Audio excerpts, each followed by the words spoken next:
God se woord het vandag vir jou 'n uitstaande belofte.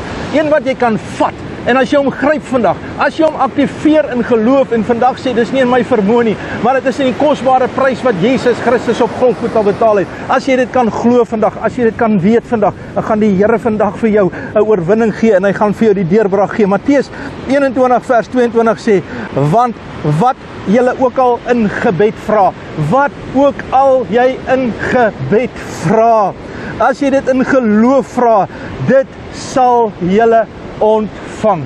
Dis die woord van die Here. Skryf dit ergens neer vandag vir jou.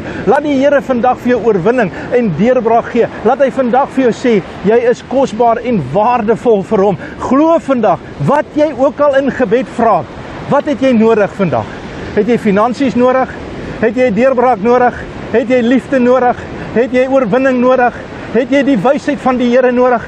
Wat ook al wat jy vra in geloof, sal jy ontvang. Wat 'n belofte vir jou vandag. Maak dit jou eie. Niks kan standhou teen daardie belofte nie. Vader, in die naam van Jesus, ek dank U op hierdie oomblik, Here. Wat ons ook al vra, U beantwoord ons gebede in Jesus naam. Amen en God bless.